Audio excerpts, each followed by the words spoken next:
Hello प्यारे बच्चों, मैं हरकिशन और मैं हाजिर हूँ नीट 2024 का एक आसान सा क्वेश्चन लेकर आप सबके सामने। और इस क्वेश्चन को हम सोल्व कर रहे हैं। बहुत आसान क्वेश्चन है। स्टेटमेंट पे हमेशा ध्यान दें, मैंने पहले बोला है जब हम स्टेटमेंट को ध्यान से पढ़ते हैं तो बहुत बार क्वेश्चन की स्टेटमेंट से हमें आंसर पता चल जाता है। A horizontal force 10 Newton is applied to a block A as shown in figure. The mass of blocks A and B are 2 kg and 3 kg respectively. The blocks slides over a frictionless surface.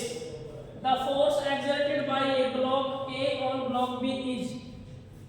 हमने जो 10 Newton force है वो इस block A पर apply किया है और ये फोर्स लगा है B पर।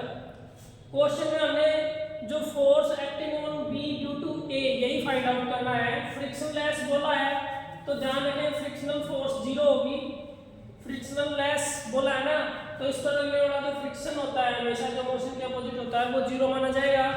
तो जो टोटल फोर्स लग रही है F वो दोनों पर कंबाइंड लिख रही है, एक कंबाइंड मास सिस्टम है तो वो रहेगा m1 plus m2 into A। तो जो टोटल फोर्स है वो 10 न्यूटन है, जो मास है 2 प्लस 3 और इनका जो एक्सेलरेशन रहेगा आपके पास जैसे हम बात करें तो वो 5 इंटू A इक्वल्स टू 10, तो एक्सेलरेशन आ जाएगा 10/5 2 मीटर पर सेकंड स्क्वायर। तो ये एक्सेलरेशन है। अब फ्रिक्शन लग ही नहीं रहा तो जो फोर्स सेकंड पर लगेगी F डैश वो रहेगी mass of second into acceleration of the second and that is given 2 और मास उसका 3 इंटू 2 दैट इज 6 न्यूटन।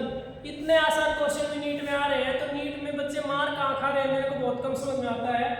सी इसका ऑप्शन राइट रहेगा। 6 न्यूटन फोर्स लग रही है on block B due to block A. Thank you, have a nice day.